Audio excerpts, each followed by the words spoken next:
Hi, I decided this time to talk about colic. Now, the reason behind that is that a lot of people will say they had a colicky baby. A lot of new moms are dealing with it and have no idea what to do. It's stressful. Yes, I dealt with it with my son. Actually, whether he was colicky or gassy, we won't really know because they're not the same thing. And I will talk to you about it, explain to you why. Now, let's talk about what colic is. It is actually defined by the AAP. And colic is defined as having to meet the rule of 3. The rule of 3 means that your baby cries for 3 or more hours, at least 3 days a week, for about 3 weeks. Once they fall into that category, they're generally diagnosed as colicky. Colicky is actually a catch-all term that doctors use for a gassy, fussy baby. Therefore, you don't really know exactly what colic is. Now, except for the rule of 3 thing. Now, there are theories as to what causes colic, and in some cases it's true. One of them actually is food allergies and or food sensitivities, as in dairy or milk proteins. So if you formula feed, with your doctor's help, you can try switching your child to a lactose-reduced formula. You can try hypoallergenic formula. That's actually what we do with my son because he can't tolerate milk products, as in normal cow milk formula. So he's on Similac Alimentum. Another theory is that a colicky baby is gassy. It's from an immature digestive system, which actually babies do have a very immature digestive system when they're first born. And it's about 3 or 4 months of age when suddenly it's mature enough to handle a lot more things. And that is another theory for colic. Another theory is that when babies are first born, they're kind of like in the houseplant stage. No, seriously, they lay there, they sleep, they're really cute, but they don't do much. And they don't notice much either. But when they're about 2 or 3 weeks old, they start to notice things. And all the sights and sounds and smells and everything around them can be very overwhelming and overstimulating. And the theory is that that's why at the end of the day, a baby will cry and cry and cry. It's their way of letting off steam, saying, hey, I don't understand this, I'm overstimulated, I'm stressed out. So there are many more theories, and I can't get into all of them, but you can find a lot of information about colic in What to Expect the First Year. I don't recall the page number right now, but I will try to add text to this video later telling you exactly where to find it and What to Expect the First Year by Heidi Markoff. It's the newest edition I have. Also, there's information on Dr. Sears' website, www.askdrsears.com. Also, colicky babies tend to cry more at night. Generally, they might cry from, say, 5 to 10 p.m., 7 to midnight, 7 to 10, because that's the 3 hours. It all depends on the baby. All babies are different.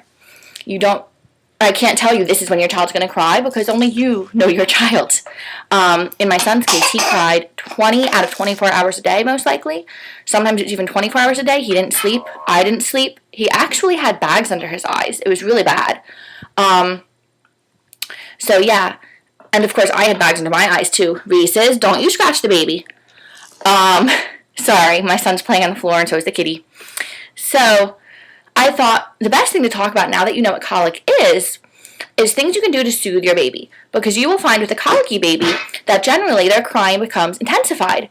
They just cry more and more, louder and louder. It sounds painful and intensified. And they also have certain things they do, which are symptoms of gas as well.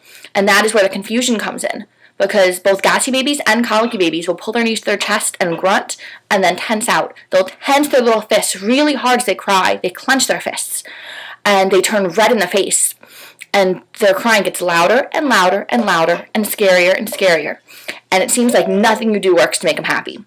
Nothing stops the crying. Actually, I did find some things that do stop the crying that really help. One thing I do suggest is checking out the book, The Happiest Baby on the Block. A lot of people suggest it. I went by the website, and there are some things that didn't totally work, but I'll get into that. I will tell you what I found worked, and hopefully some of these tips and tricks help you with your baby. Now, one of the first things that we did was to find a pacifier that worked for him. Yes, there are people that will tell you that pacifiers are horrible. Don't give your child a pacifier. If you do, they're going to wake up all night long. Their not going to sleep. That does become true when they're older, but not when they're little and colicky, when they're probably not sleeping anyway. That they'll become addicted to them. You'll never get them away. That's not true, actually. My son is 8 months old. We took his when he was 6 months old and we did sleep training. He hasn't missed it. He doesn't need it anymore. But when he was little and colicky, we went on a search for the perfect pacifier. And yes, you might have to try different kinds. Every baby's different. They're usually picky and they have a preference. We tried the Soothies that the hospital gave. He didn't like those. We tried the first year's gumdrop pacifiers. Not a fan. We tried Nook Orthodontic. I was really hoping he'd take to those because they're not supposed to mess up the oral development, the teeth, everything. He hated them. Then I tried the Latex Playtex Minkies, and he loved them. So go out, try all different pacifiers until you find one your child will take. It is really great because you will also tend to think your colicky baby is hungry a lot, and you'll feed them a lot. The reason you think that is because when you feed them, they stop crying, they eat. I admit I overfed my baby insanely, and then he would spit up massively because I just kept feeding him and feeding him and feeding him because he just didn't cry when he ate. Which, isn't a great thing. And then I found the pacifier and would give that to him after a bottle, and that would calm him down because all he wanted was to suck, which comforted him because sucking comforts them. It's something they're born needing to do when they're newborn. A second thing that really helped, it's going to sound crazy, was the vacuum cleaner. I would hold him and he would cry. I would turn on the vacuum. What's the matter, Munker? Look. I would turn on the vacuum and lo and behold, that's yellow.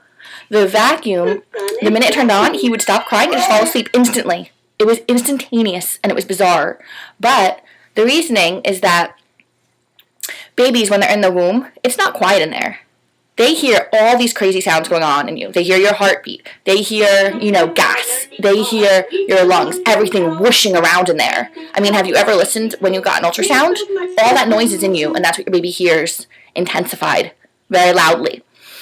And eventually I decided to do something smart because I was tired of running the vacuum cleaners for about 24 hours a day. Or not 24 hours, I'd run it for a few hours though just to keep them quiet. I got a white noise machine. They are wonderful. You can find a white noise machine anywhere. Amazon has them. Target, Babies R Us, possibly Walmart, eBay. A white noise machine basically usually creates different sounds. White noise, which is a staticky sound. Water dropping, rain, fall, thunderstorms, waterfall, all different cool sounds. And even a heartbeat usually. You can find, and they have a timer. So you can pick a sound that works for your child, turn it up really, really loudly, and play it. That will probably calm a baby down. I mean, it works with every baby I've known who's ever been colicky or gassy or even just fussy. It's really fantastic. Also, the third thing that really works is baby wearing. What is baby wearing? You know how you see those people who tie on these Moby wraps and it looks insane and the babies are in them? Or they use an ergo carrier and you think, why do you do that? I use a stroller. Well, because baby wearing really soothes the fussy baby. They can hear your heartbeat, they're up close to you, they feel your body warmth, and it's really calming for them after having been in the womb for all that time really close to you and hearing your heartbeat. I have a Moby wrap, which honestly I could not figure out how to tie it till my son was 4 months old and past the colic stage. Because yes, I forgot to say, they do outgrow it when they're about 3 or 4 months of age. But when I did learn how to use it, it was still really cool. And I also used to use a Baby Ergo Sport with the heart-to-heart infant insert. So he would get warm and cozy in that and put him inside the carrier. The only bad thing, the drawback, was he would get very, very hot, but it really helped. And I would wear him for a couple hours and just walk around wearing him, and he would sleep. And I could do laundry, I could do dishes, everything with him just sleeping right there. And it really helped. And also, something else that's great is going for walks. I know right now it's winter and it's cold, but even if you mall walk, or even taking a car ride, that works. Because the motion is soothing for your baby after being in the womb and feeling the movement for so long. I used to actually, because it was spring and summertime when my son was colicky, I would put him in the stroller and I would take these long, long walks with him. Jill, what's the matter? Look. I would take these really long walks with him for hours and hours after my ankle was healed just because it kept him quiet and he would usually sleep. I remember taking like 3 and 4 hour walks just because it kept him quiet, and I would just pack bottles with me. And it really helped. And it also gave me peace of mind because exercising raises endorphins in your body and it makes you a little bit calmer and happier. And I'm sure you already knew that. Something else that helps if you have it, a baby swing or bouncy seat. Depends on what your baby prefers. My baby, he hated the bouncy seat. He would cry bloody murder the minute he went in it. But he loved to swing. We'd put on the vibration mode. If you have vibration mode, do it. And we'd put the swing up to the highest level we could. Do you ever want a different toy, Bubba? I would put it as high as I could. Here, what's this? It's a hippo. Hey, Pooh, look at this smile. I would put it the highest that I could, and it would swing him back and forth really, really fast. And that would calm him down, and he would go to sleep for a while. Something else to remember is that sometimes baby switching hands is what you need. There would be days where no matter what I did, my son just cried and cried and cried and cried, and he did not stop. And it was stressful, and it frazzled my nerves. It got on my nerves. It really upset me. My husband would come home. He would take my son, and he would just fall asleep in his arms like that. And I would go, how did you do that? Put back. It's because colicky babies do really well when they switch people. I think because when somebody else takes them, that person's usually calm in a different state of mind when you are, when you've been dealing with them for hours on end. So really, even, if you don't have a significant other, if a friend can come over and help you, take your baby a little while, that is really fantastic. I really suggest it. Also, sometimes you need to put your baby down. There were times where I would be in tears, and your baby can feel your mood. He would feel mine, and he would get worse. He would cry harder. And if I'm crying and the baby's crying, it's not healthy, it's not good. And I learned that sometimes you just have to put your baby down. Walk away for, 10, 15 minutes. Go have a good cry, a good shout, have a cup of coffee, something, whatever calms you down. Take some deep breaths, think calming thoughts. Then go back to your child when you have a calm, clear head, pick your child up, and a lot of times that will calm the baby down, or if not, at least it refreshes you so you're ready for more bouts of crying. Let's see. What else did we do? The swaddling. Okay. My son hated the swaddle after 10 days of age. However, a lot of babies are calmed by it because when they're in the womb, they're held up tight and close to you. They're in the fetal position, so a lot of them like it. It creates the same feeling of being in the womb. Because my son didn't like it, we did find it still helped him sleep, though. Sounds bizarre, but what I would do is when he fell asleep, my husband would have a receiving blanket that was warm, right out of the towel warmer, and he would fold it the way it needed to be folded for me to lay my son on it. And when he fell asleep, I would very quickly lay him down, swaddle him really tightly.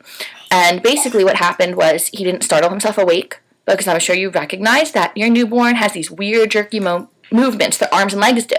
And it's because their nervous system is also not fully matured, so they'll wake themselves up when they startle and they'll cry again.